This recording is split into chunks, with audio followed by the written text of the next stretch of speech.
Hello students, आज हम लोग सर्जरी का एक न्यू टॉपिक स्टार्ट कर रहे हैं जिसका नाम है इन्फ्लामेशन। ठीक है, हम लोग इन्फ्लामेशन ये टॉपिक आज देखने लगे। तो एग्जैक्टली इन्फ्लामेशन क्या होता है उसके बारे में डिस्कस करेंगे, उसके कॉजेज क्या होते हैं, उसकी पैथोलॉजी कैसे होती है और उसका हमें ट्रीटमेंट क्या प्लान करना है। तो अगर हम लोग सर्जरी में पेशेंट देखते हैं या फिर मेडिसिन में भी कुछ पेशेंट ऐसे आते हैं जिसमें कोई ऑर्गन का इन्फ्लामेशन होता है। हमने कोई वर्ड सुने हैं, अपेंडिसाइटिस सुना है, पैनक्रेटाइटिस सुना है, मेनिंजाइटिस सुना है, ब्रोंकाइटिस सुना है। ये जो वर्ड होते हैं ना, इसमें लास्ट में अगर देखोगे तो एक आइटिस वर्ड, ठीक है, आइटिस वर्ड आता है तो इसका मतलब जो होता है इन्फ्लामेशन होता है। मेनिंजाइटिस जो वर्ड है उसमें मेनिंजस का इन्फ्लामेशन हो रहा है, ब्रोंकाइटिस जो वर्ड है उसमें ब्रोंकस का इन्फ्लामेशन हो रहा है, हमारा अपेंडिसाइटिस जो वर्ड है उसमें अपेंडिक्स का इन्फ्लेमेशन हो रहा है, पैनक्रेटाइटिस है तो पैनक्रिया का इन्फ्लेमेशन हो रहा है। तो जो भी यहाँ पे आइटिस वर्ड लग रहा है वहाँ पे हमें इन्फ्लेमेशन की कंडीशंस दिखती है। ठीक है, तो ये इन्फ्लेमेशन जो है वो क्यों होता है, कैसे होता है, उसका प्रोसेस क्या है, वो हमें आज समझना है। देखो, इन्फ्लेमेशन और इन्फेक्शन ये दो वर्ड अलग अलग है, तो पहले दोनों की मीनिंग समझ लेते हैं। पहला वर्ड क्या देखा हमने, इन्फेक्शन, दूसरा वर्ड है इन्फ्लामेशन। दूसरा वर्ड है इन्फ्लामेशन। अब इन दोनों के बीच में क्या डिफरेंस है, पहले एक एग्जांपल के साथ समझते हैं। मान लेते हैं ये आपका स्किन का कवरिंग है, ठीक है। यहाँ पे स्किन के अंदर आपकी एक ब्लड वेसल प्रेजेंट है और ये ब्लड वेसल में आपके WBC प्रेजेंट है। यहाँ पे आपके WBC प्रेजेंट है। हालांकि हमारे ब्लड वेसल में पूरे सेल्स है, जैसे कि हमारे WBC है, उसके बाद में प्लेटलेट है, RBCs है, प्लाज्मा है।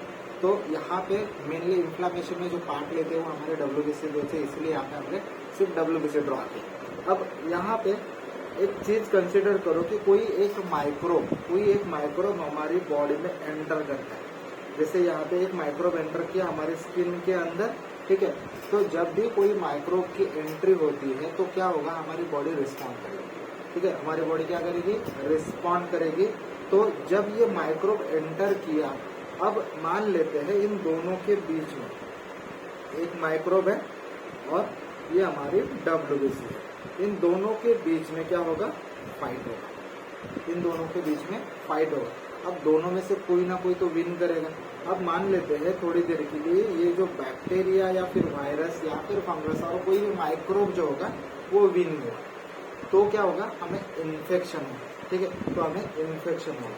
लेकिन अगर इसके अगेंस्ट में अगर हमारी इम्यूनिटी विन होगी तो क्या होगा, यहाँ पे आपको इन्फ्लामेशन होगा। यहाँ पे आपको इन्फ्लामेशन होगा। जब माइक्रोब विन कर रहे हैं तो इन्फेक्शन होगा, ठीक है। तो इसीलिए जो इन्फेक्शन है, इन्फेक्शन का मतलब क्या हुआ कि कोई भी माइक्रो ऑर्गेनिज्म, तो माइक्रो ऑर्गेनिज्म कुछ भी हो सकता है, कोई वायरस हो सकता है, कोई बैक्टीरिया हो सकता है, कोई फंगस हो सकता है, कोई पैरासाइट हो सकता है। तो व्हेनेवर द बैक्टीरिया और अ वायरस और अ माइक्रोब और a parasite enters into the body, it causes infection. और दूसरी चीज है इन्फ्लामेशन, जो इन्फेक्शन या फिर जो माइक्रोब एंटर किया उसके अगेंस्ट में हमारी इम्यूनिटी ने जो रिस्पॉन्ड किया वो होता है इन्फ्लामेशन, ठीक है। तो इन्फेक्शन क्या है, कोई भी माइक्रोब की एंट्री होना और उसके अगेंस्ट में हमारी रिस्पॉन्स, जो हमारे बॉडी का रिस्पॉन्स है या फिर इम्यूनिटी का रिस्पॉन्स है, उसकी वजह से वहाँ पे जो रिएक्शन हो रहा है उसको हम लोग इन्फ्लामेशन कहते हैं, ठीक है। तो ये दो वर्ड आपको याद रखना। अब हम देखते हैं कि जो हमारा इन्फ्लामेशन होता है वो दो टाइप का होता है, ठीक है। इन्फ्लामेशन जो है उसके दो टाइप होते हैं, एक होता है एक्यूट और दूसरा होता है क्रोनिक। इन दोनों में क्या डिफरेंस है, 4 पॉइंट हमें याद रखना है। जो एक्यूट इन्फ्लामेशन होता है उसमें आपको रैपिड ऑनसेट मिलेगा। इसका मतलब क्या है, एक एग्जांपल के साथ समझते हैं। मान लेते हैं आपको टॉन्सिलाइटिस हुआ। अब जो टॉन्सिलाइटिस हुआ वो क्यों हुआ, क्योंकि एक स्ट्रेप्टोकोकस निमोनी नाम का बैक्टीरिया हमारी बॉडी में एंटर किया। अब जैसे ही स्ट्रेप्टोकोकस की एंट्री होती है, स्ट्रेप्टोकोकस निमोनिया की एंट्री होती है, उसके सडन 2-3 घंटे बाद मान लो या ज़्यादा से ज़्यादा 1 दिन के अंदर आपको सिम्टम दिखने लगेगा। ठीक है, आपको सिम्टम दिखने लगेगा। इसीलिए इसको हम लोग कहते हैं रैपिड ऑनसेट। रैपिड ऑनसेट, जैसे ही माइक्रोब की एंट्री हुई आपको सिम्टम दिख रहे हैं, तो ये रैपिड ऑनसेट हुआ। इसका जो ड्यूरेशन होगा, मतलब जो ये इन्फ्लामेशन दिख रहा है आपको, वो कितने दिन तक रहेगा? ज़्यादा से ज़्यादा 7 दिन तक, 15 दिन तक। ठीक है, तो एक्यूट कंडीशन हम लोग कंसिडर करते हैं ज़्यादा से ज़्यादा 15 दिन की कंडीशन। ठीक है, 15 दिन के ऊपर हम लोग उसको क्रोनिक नाम देते हैं। तो जब भी एक्यूट इन्फ्लामेशन के बारे में बात होती है, तो उसका जो ऑनसेट होगा वो सडन ऑनसेट होगा या फिर रैपिड ऑनसेट होगा। उसका जो ड्यूरेशन होगा वो शॉर्ट ड्यूरेशन। ठीक है, उसका ड्यूरेशन कैसे है? Short duration. ठीक है, आपको शॉर्ट ड्यूरेशन। तीसरा जो कंडीशन है, फिर तीसरा जो पॉइंट है वो है आपको एडेमा दिखेगा। मतलब आप अगर टॉन्सिलाइटिस देख रहे हैं तो आपके जो टॉन्सिल्स होंगे वो स्वलन दिखेंगे। ठीक है, तो वहां पे आपको स्वेलिंग दिखेगी, इसका मतलब वहां पे एडेमा आया है। चौथा जो पॉइंट है, आपकी जो इम्यूनिटी है उसके अगेंस्ट अगर रिस्पॉन्ड कर रही है तो कौन से सेल जो है यहाँ पे एक्टिव पार्टिसिपेट करते हैं? वो है हमारे न्यूट्रोफिल्स, वो है हमारे न्यूट्रोफिल्स। ठीक है, तो 4 पॉइंट आपको एक्यूट में ध्यान रखने हैं। पहला पॉइंट हमने देखा, इसका ऑनसेट रैपिड है, इसका ड्यूरेशन शॉर्ट है, ज़्यादा से ज़्यादा 7 डेज तक आपको इन्फेक्शन या फिर इन्फ्लामेशन रहेगा। तीसरी चीज हमने देखी, यहाँ पे आपको इडेमा मिलेगा। ठीक है, आपको यहाँ पे इडेमा मिलेगा, स्वेलिंग दिखेगी। अगर टॉन्सिलाइटिस के पेशेंट देख रहे हो तो आपको स्वेलिंग मिलेगी, बराबर। वहाँ पे जो एक्टिव पार्ट ले रहा है हमारे इम्यूनिटी का या फिर हमारे WBC का, वो हमारे न्यूट्रोफिल्स। तो ये 4 पॉइंट हमारे एक्यूट इन्फ्लामेशन। अब देखते हैं क्रोनिक के बारे में। ठीक है, ठीक है, अब क्रोनिक के बारे में हमें याद रखना है कि जो क्रोनिक कंडीशन होती है ज़्यादा तो 21 डेज के बाद या फिर 15 डेज के बाद हम लोग कंसिडर करते हैं। तो जहाँ पे क्रोनिक कंडीशन आ रही है, तो एक एग्जांपल लेते हैं हमारी ट्यूबरकुलोसिस का। ठीक है, एग्जांपल हम लोग लेंगे ट्यूबरकुलोसिस का। इसका मतलब है कि ट्यूबरकुलोसिस से क्रोनिक कंडीशन है, बराबर, आपको पता है। तो ट्यूबरकुलोसिस में होता क्या है, जब हमारा जो बैक्टीरिया है, कौन सा बैक्टीरिया होता है? Mycobacterium, mycobacterium tuberculi. ठीक है, माइकोबैक्टीरियम ट्यूबरकुलाई नाम का जो बैक्टीरिया है, जैसे हमारी बॉडी में एंटर कर रहा है तो आपको जो ऑनसेट है वो सडन नहीं मिलेगा, जैसे कि एक्यूट कंडीशन में रैपिड ऑनसेट होगा। यहाँ पे क्या होगा, बैक्टीरिया एंटर करेगा, पेशेंट की या फिर जो भी पर्सन है जिसके अंदर ये बैक्टीरिया एंटर किया है, उसकी इम्यूनिटी जब धीरे धीरे डाउन होगी और एक टाइम ऐसा आएगा जहाँ पे ये जो डॉर्मेंट बैक्टीरिया, मतलब हमारी बॉडी में एंटर किया हुआ बैक्टीरिया है, वो एक्टिव हो जाएगा और उसके बाद में आपको सिम्टम दिखेगा। इसका मतलब क्या होगा, इसका जो ऑनसेट है वो लेट है, डिलेड ऑनसेट है। ठीक है, तो पहला पॉइंट क्या हुआ, डिलेड ऑनसेट है। ठीक है, डिलेड ऑनसेट है। दूसरा क्या है, आपको एक्यूट में शॉर्ट ड्यूरेशन दिखता है, लेकिन क्रोनिक में आपको लॉन्ग ड्यूरेशन दिखेगा। तो लॉन्ग ड्यूरेशन का मतलब क्या है, जैसे ट्यूबरकुलोसिस के पेशेंट है, जब भी आपका ये जो बैक्टीरिया एक्टिव हुआ तो आपकी बॉडी से कम 6 महीने तक ये नहीं जाता। 6 महीने, 1 साल, 2 साल या फिर कभी कभी इसका रिकरेंस भी होता है। तो इसका मतलब क्या हुआ कि ये जो बैक्टीरिया है आपकी बॉडी में बहुत ज़्यादा देर तक रहेगा, तो इसीलिए इसका जो ड्यूरेशन होता है वो लॉन्ग ड्यूरेशन होता है। तो it has long duration. Third point is, यहाँ पे आपको ग्रैनुलोमा फॉर्मेशन दिखेगा। ठीक है, जैसे एक्यूट में आपको एडेमा दिख रहा था, यहाँ पे आपको ग्रैनुलोमा फॉर्मेशन दिखेगा। ठीक है, और जो चौथा पॉइंट है, जैसे कि यहाँ पे आपको न्यूट्रोफिल्स मिल रहे थे, एक्टिव पार्टिसिपेंट, तो WBC का हमारे जो मैक्रोफेजेस होते हैं या फिर इम्यूनिटी का जो पार्ट हमारे मैक्रोफेजेस और लिम्फोसाइट प्ले करते हैं, वो क्रोनिक कंडीशन में। ठीक है, तो ये 4 चीजें या फिर ये 4 पॉइंट हमें क्रोनिक के बारे में याद रखना है। तो जब भी आपको कोई शॉर्ट नोट आए कि एक्यूट और क्रोनिक इन्फ्लामेशन में क्या डिफरेंस है, तो आपको ये 4 पॉइंट ध्यान में रखना है। इसका ऑनसेट क्या है, इसका ड्यूरेशन कितने दिन तक रहेगा, एक कोई भी ऐसा सिम्टम जो हमें मिल रहा है या फिर कोई भी कंडीशन, जैसे कि यहाँ पे ग्रैनुलोमा फॉर्मेशन क्रोनिक कंडीशन में है और एक्यूट कंडीशन में आपको यहाँ पे एडेमा दिख रहा है, और उसका जो एक्टिव पार्टिसिपेंट या फिर हमारी इम्यूनिटी कौन सा पार्ट ले रही है या फिर इम्यूनिटी का कौन सा सेल जो है वो एक्टिवली वहाँ पे पार्टिसिपेट कर रहा है, तो एक्यूट में न्यूट्रोफिल है और हमारी क्रोनिक कंडीशन में मैक्रोफेजेस और हमारे लिम्फोसाइट पार्ट, ठीक है। तो ये एक्यूट और क्रोनिक का यहाँ पे डिफरेंशिएशन। अब हम लोग देखते हैं हमारे 5 कार्डिनल्स हैं जो कि एक्यूट इन्फ्लेमेशन में मिलेंगे, ठीक है। यहाँ पे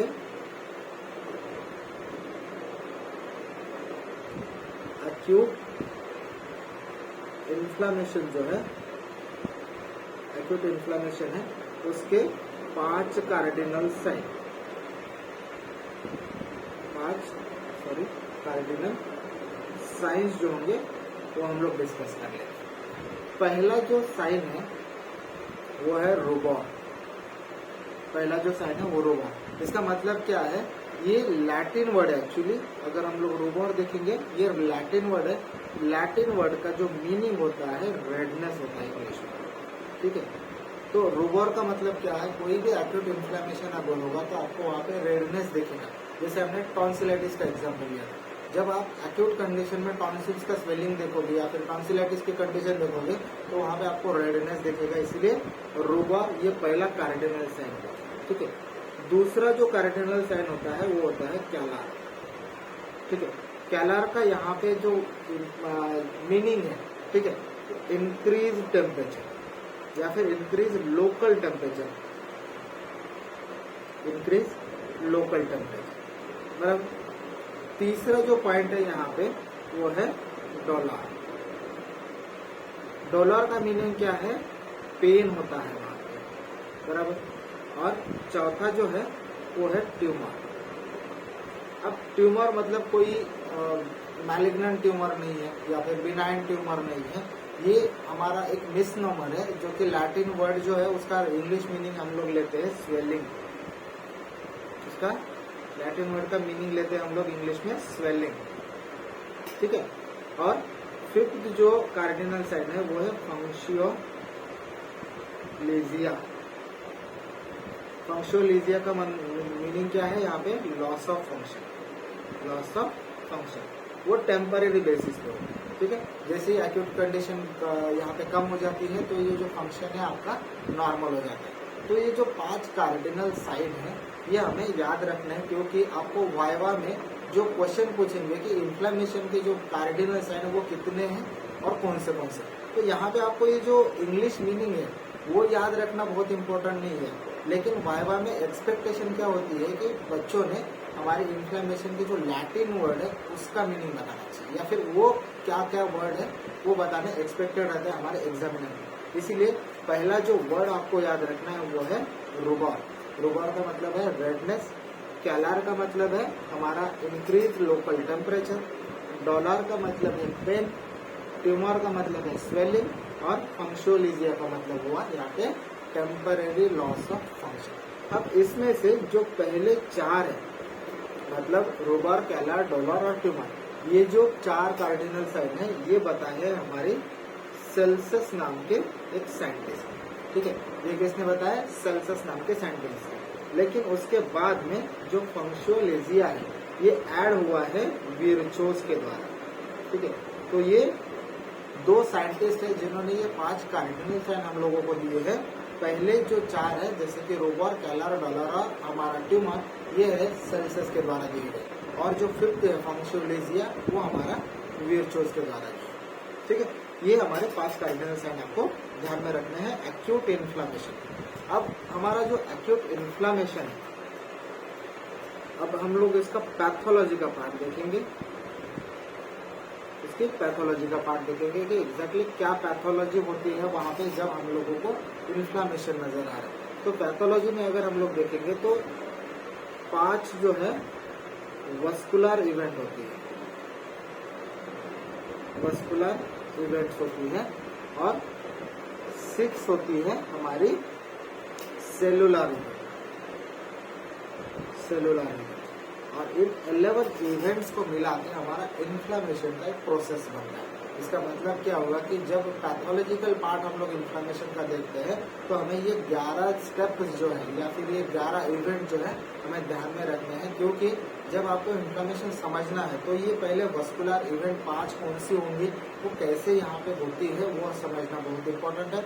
उसके साथ साथ सेलुलर मतलब हमारी सेल्स में क्या यहाँ पे पैथोलॉजी होती है, क्या चेंजेस होते हैं जब इन्फ्लेमेशन होता है, तो हम जब तब जाके हमें इन्फ्लेमेशन ये टर्म जो है क्लियर हो जाएगी। ठीक है, तो स्टार्ट करते हैं हमारी वस्कुलर इवेंट से। ठीक है, तो वस्कुलर इवेंट में अगर हम लोग देखेंगे 5 कौन सी है, पहले एक एक करके देखते हैं। पहला जो है हमारा ट्रांजिएंट लोकल और फोकल वैसोकॉन्स्ट्रिक्शन। ठीक है, अब इसको आप समझते हैं एक डायग्राम से। एक रफ डायग्राम मैं आपको बना के दे रहा हूँ। यहाँ पे अगर देखेंगे ये हमारा स्किन का लेयर है, बराबर, ये हमारी स्किन का लेयर है, और हमने देखा कि यहाँ पे हमारी एक ब्लड वेसल प्रेजेंट है। अब ब्लड वेसल का अगर आप स्ट्रक्चर देखोगे ना, तो उसमें आपको यहाँ पे कुछ मेसोथेलियल लाइनिंग दिखेगी, बराबर, मेसोथेलियल सेल्स की यहाँ पे लाइनिंग होगी।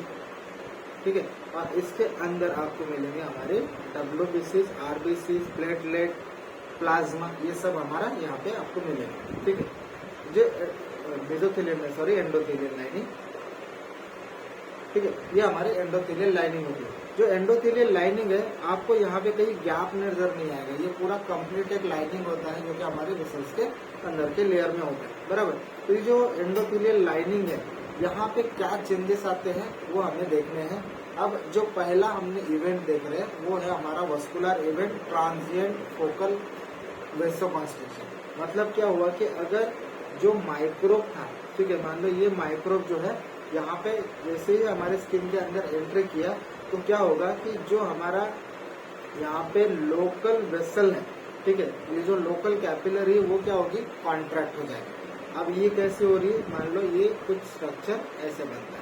ठीक है, तो ये हमारी वेसल कुछ इस तरह से ट्रांजिएंट मतलब थोड़ी देर के लिए यहाँ पे कॉन्ट्रैक्ट हो जाएगी। और जो हमारा एंडोथेलियल लेयर है वो भी सेम इसी तरह आपको कॉन्ट्रैक्ट होता हुआ दिखेगा। ठीक है, लेकिन ये जो कॉन्ट्रैक्शन होता है ना, वो ट्रांजिएंट मतलब थोड़ी देर के लिए होता है।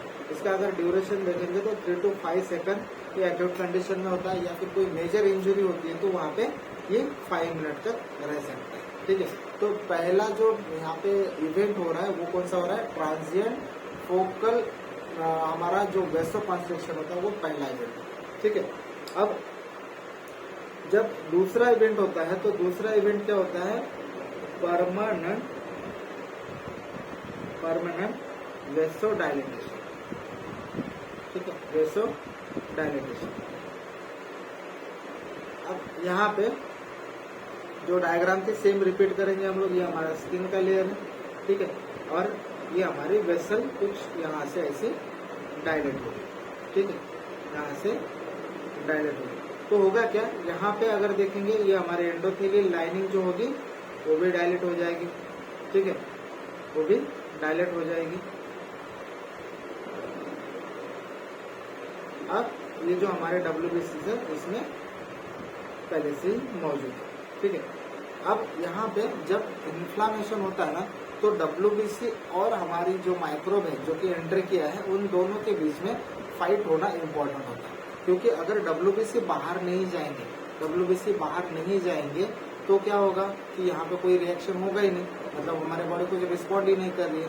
लेकिन माइक्रोब तो एंट्री किया है तो इसलिए WBC को तो बाहर जाना ही है, बराबर। तो इसीलिए ये जो इवेंट होता है ना, तो उसका जो एक मेन फंक्शन होता है या फिर मेन रोल जो होता है वो क्यों होता है, क्योंकि इसको WBC को बाहर लेके आना है। ठीक है, तो पहला वेसोकॉन्स्ट्रिक्शन हुआ। जब वेसोकॉन्स्ट्रिक्शन होता है ना, तो लोकली क्या आपको दिखता है, एक्चुअली पहला इसमें एक पॉइंट रह गया कि जो वेसोकॉन्स्ट्रिक्शन हुआ वहां पे आपको ब्लैंचिंग नजर आएगी, नजर आएगी, मतलब थोड़ा सा येलोविश डिस्कलरेशन आपको लोकल जगह पे मिलेगा। मतलब मान लो कि यहाँ पे अगर मेरा कोई माइक्रोब एंटर किया है तो होगा क्या कि यहाँ पे आपको थोड़ा सा ब्लैंचिंग नजर आएगा, बराबर।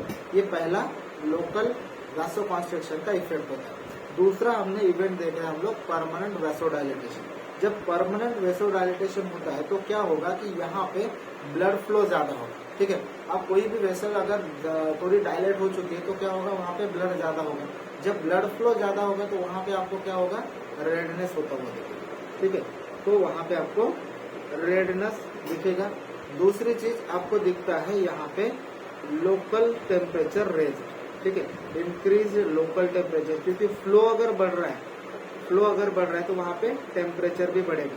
ठीक है, तो इसीलिए जो हमारे कार्डिनल साइन थे, 5 कार्डिनल साइन हम लोग देख रहे हैं, तो उसमें से पहला जो हमारा रोबर था वो आपको यहाँ पे दिख रहा है, कौन सी स्टेज में, परमानेंट वेसोडाइलेटेशन। ठीक है, और दूसरा जो है वो इंक्रीज लोकल टेम्परेचर, मतलब आपका कैलर जो था वो भी आपको यहाँ पे दिख रहा है।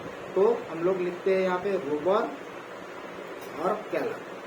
तो ये 2 साइन आपको यहाँ पे दिखेंगे, कौन से, दूसरी स्टेज में, जहाँ पे आपका परमानेंट वेसोडाइलेटेशन है। ठीक है, अब यहाँ पे तीसरा जो होता है, तीसरा पॉइंट है एलिवेशन ऑफ हाइड्रोस्टैटिक प्रेशर।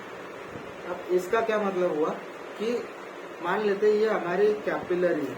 ठीक है, ये हमारी कैपिलरी है, इसमें 2 प्रेशर प्रेजेंट होते हैं। 2 कौन से, एक होता है हाइड्रोस्टैटिक प्रेशर, और दूसरा होता है अनकोटिक प्रेशर। अब जब हाइड्रोस्टैटिक प्रेशर और अनकोटिक प्रेशर का एक बैलेंस मेंटेन रहता है, तब जाके हमारी बॉडी में एक बैलेंस लेवल पे फ्लूइड फ्लो होता है या फिर ब्लड फ्लो होता है, बराबर। जो हाइड्रोस्टैटिक प्रेशर है वो आउटवर्ड फोर्स क्रिएट करता है। ठीक है, वो आउटवर्ड फोर्स क्रिएट करता है, और जो अनकोटिक प्रेशर होता है उसका जो फोर्स होता है वो इनवर्ड होता है। ठीक है, अनकोटिक प्रेशर क्यों डेवलप होता है, क्योंकि यहाँ पे हमारी प्लाज्मा प्रोटीन्स प्रेजेंट है। ठीक है, ब्लड वेसल्स में प्लाज्मा प्रोटीन जैसे कि हमारे एल्ब्यूमिन प्रेजेंट होते हैं। और हाइड्रोस्टैटिक प्रेशर क्यों प्रेजेंट होता है, क्योंकि इसमें यहाँ पे वाटर इन्वॉल्व है। ठीक है, यहाँ पे वाटर इन्वॉल्व होता है, और यहाँ पे आपको एल्ब्यूमिन देखेगा। इसीलिए जो हाइड्रोस्टैटिक है और अनकोटिक प्रेशर, इन दोनों का बैलेंस होना बहुत जरूरी है। लेकिन जब कोई माइक्रोब की एंट्री होती है तो हमारी बॉडी कैसे रिस्पॉन्ड करती है कि जो हाइड्रोस्टैटिक प्रेशर है, अब यहाँ पे जैसे वैसोडाइलेटेशन हुआ था, तो वैसोडाइलेटेशन होने की वजह से क्या होगा कि वहाँ पे फ्लूइड का भी यहाँ पे एक्स्ट्रा जो फ्लो होगा वो बढ़ेगा, बराबर। फ्लूइड का जैसे फ्लो बढ़ेगा तो क्या होगा कि जो हाइड्रोस्टैटिक प्रेशर है वो यहाँ पे बढ़ जाएगा। ठीक है, तो कैपिलरी में अगर हाइड्रोस्टैटिक प्रेशर बढ़ता है तो क्या होगा, यहाँ से वाटर बाहर ओज आउट होना स्टार्ट हो जाएगा। मतलब ये जो वाटर है वो हमारी स्किन के अंदर, जैसे कि एक्स्ट्रा वस्कुलर कंपार्टमेंट में ही आपको फ्लूइड कलेक्ट होता हुआ दिखेगा। तो यहाँ पे जब ये हाइड्रोस्टैटिक प्रेशर बढ़ रहा है तो फ्लूइड बाहर आ रहा है, इसीलिए यहाँ पे एडेमा क्रिएट होगा। ठीक है, एडेमा क्रिएट होगा। तो यहाँ पे हमारा थर्ड साइड हम लोगों को मिलता है, कौन सा, ट्यूमर। ठीक है, ट्यूमर मतलब स्वेलिंग। अब लेकिन जो यहाँ पे एडेमा प्रेजेंट है ना, वो 2 टाइप के होते हैं। एक तो होता है हमारा ट्रांसुडेट टाइप का, और एक होता है एक्सुडेट टाइप का। हालांकि यहाँ पे अगर देखोगे तो यहाँ पे सिर्फ वाटर बाहर आ रहा है। ठीक है, तो कोई ऐसा प्रोटीन्स बाहर नहीं आ रहा है। ट्रांसुडेट का मतलब क्या है, क्लियर लिक्विड एडेमा जहाँ पे होता है वहाँ पे हम लोगों को ट्रांसुडेट नाम देते हैं। जहाँ पे आपको प्रोटीनस सब्सटेंस मिलते हैं या फिर प्रोटीनस सब्सटेंस वहाँ पे कलेक्ट होता है, उसको हम लोग कहते हैं एक्सुडेटिव एडेमा। तो जब यहाँ पे सिर्फ वाटर बाहर आ रहा है तो वो क्या होगा, ट्रांसुडेट टाइप का एडेमा, ट्रांसुडेट टाइप। ठीक है, तो ये जो एडेमा हुआ वो ट्रांसुडेट का होगा। तो थर्ड साइड हम लोगों को मिला कहाँ पे, एलिवेशन ऑफ हाइड्रोस्टैटिक प्रेशर, ये कंडीशन। ठीक है, अब यहाँ पे अगर हम लोग फोर्थ कंडीशन देखेंगे तो फोर्थ कंडीशन होती है इंक्रीज्ड वस्कुलर परमेबिलिटी।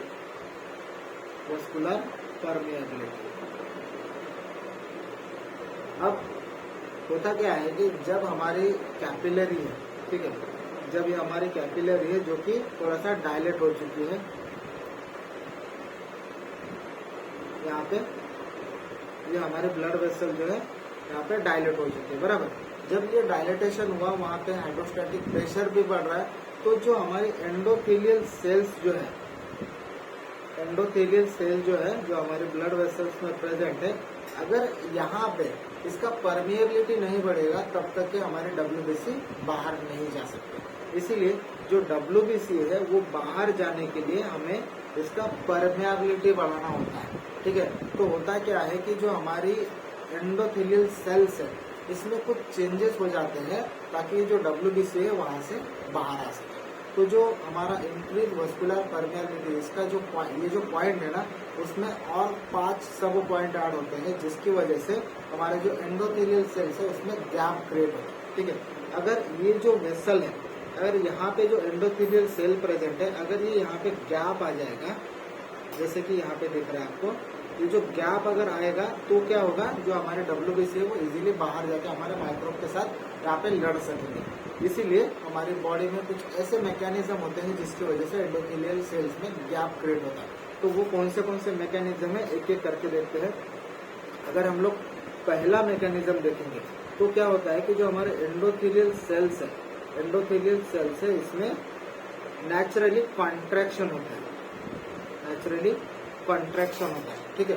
तो फॉर्मेशन क्यों हो रहा है गैप का, क्योंकि हमारे एंडोथेलियल सेल्स नेचुरली यहाँ पे गैप क्रिएट करते हैं या फिर कॉन्ट्रैक्शन होते हैं। ठीक है, अब ये जो ब्लड वेसल है, मान लो यहाँ पे आपके ये जो एंडोथेलियल सेल्स है ये कॉन्ट्रैक्ट हो गए।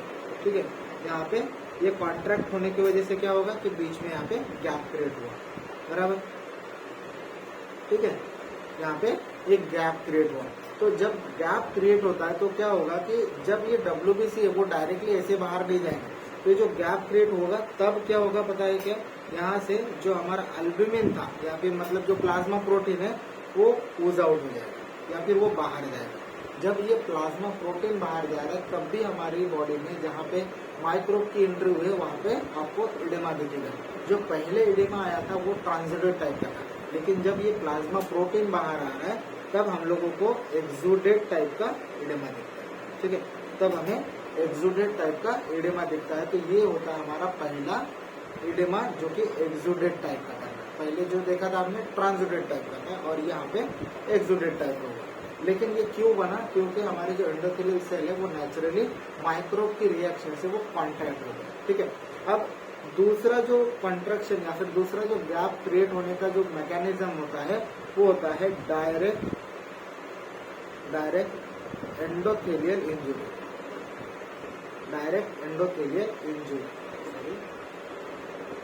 इसका मतलब क्या हुआ कि जो हमारा माइक्रोब है वो माइक्रोब क्या करता है, जैसे कि यहाँ पे अगर देखेंगे ये माइक्रोब है, मान लो ये माइक्रोब क्या करेगा, जो हमारी एंडोथेलियल सेल है उसमें डायरेक्टली यहाँ पे इंजुरी करेगा। ठीक है, तो इसलिए इसको कहा है डायरेक्ट एंडोथेलियल इंजुरी। तो जब ये माइक्रोब अगर एंडोथेलियल इंजुरी कर रहा है, क्योंकि हमें कैसे भी करके हमारे WBC को बाहर निकालना ताकि वो उसके साथ फाइट कर सके। तो दूसरा जो गैप क्रिएट होने का यहाँ पे या फिर वस्कुलर परमेबिलिटी बढ़ने का जो मैकेनिज्म है वो है हमारा डायरेक्ट एंडोथेलियल इंजुरी। अब हम लोग देखते हैं इसका थर्ड मैकेनिज्म क्या है, कि जब थर्ड मैकेनिज्म होता है तो ल्यूकोसाइट मतलब जो हमारे WBC है वो खुद थोड़ा सा ट्राई करते हैं कि जब हमारे ये जो WBC है वो हमारे एंडोथेलियल सेल की तरफ यहाँ पे एंट्री करते हैं या फिर जो हमारे एंडोथेलियल सेल है उसमें इंजुरी करते हैं। लेकिन वो क्यों कौन कर रहा है, ल्यूकोसाइट। ठीक है, ल्यूकोसाइट इंड्यूस या फिर mediated, leukocyte mediated endothelial injury, ठीक है। तो पहला मैकेनिज्म एंडोथेलियल सेल्स का नेचुरली कॉन्ट्रैक्शन होना। दूसरा है अगर हम लोग कोई माइक्रोब देखेंगे जो डायरेक्टली एंडोथेलियल सेल को इंजुरी कर रहा है, इसकी वजह से भी यहाँ पे गैप क्रिएट होगा, माइक्रो हमारे जो WBC वो बाहर आने की कोशिश करेंगे या फिर वस्कुलर परमेबिलिटी बढ़ेगा। तीसरा पॉइंट हमने देखा कि जो ल्यूकोसाइट्स है मतलब हमारे WBC है वो खुद हमारे एंडोथेलियल सेल पे यहाँ पे इंजुरी करते हैं ताकि हम लोग इसको बाहर निकाल सके। चौथा जो पॉइंट होता है वो होता है हमारा ट्रांससेलुलाइटिस। ठीक है,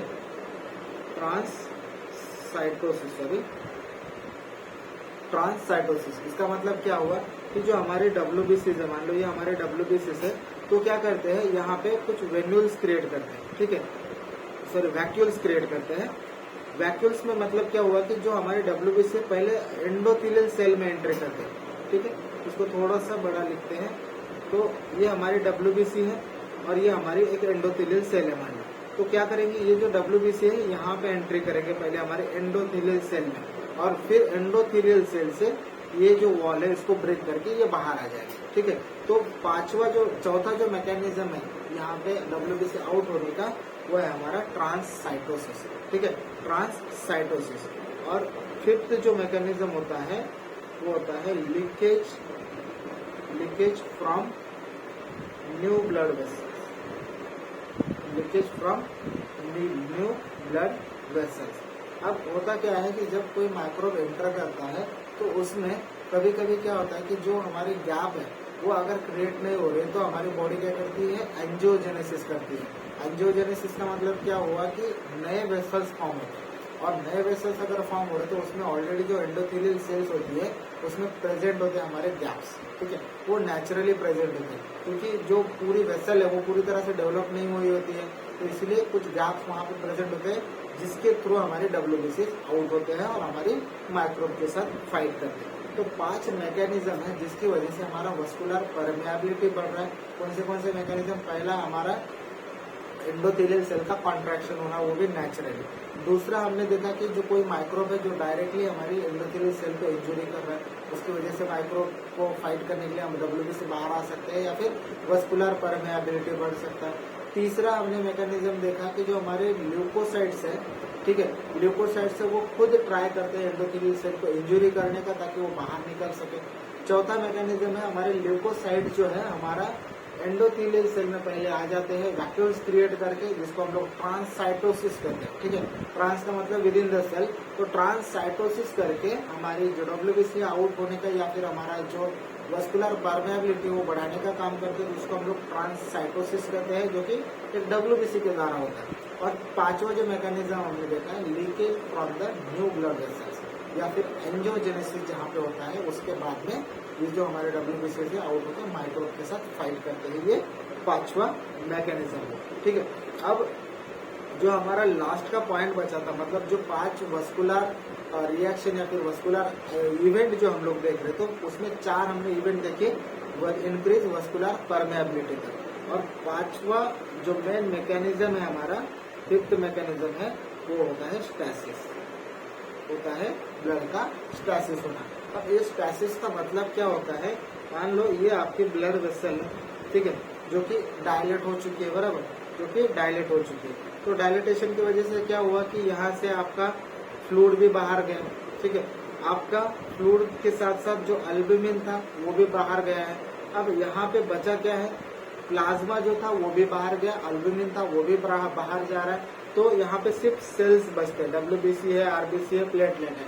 तो उसकी वजह से क्या होता है कि यहाँ पे जितना भी लिक्विड कंटेंट था वो बाहर गया, इसीलिए ये जो ब्लड है वो स्टैसिस होता है। मतलब इसका मतलब क्या होगा, इसका जो विस्कोसिटी है वो बढ़ जाता है।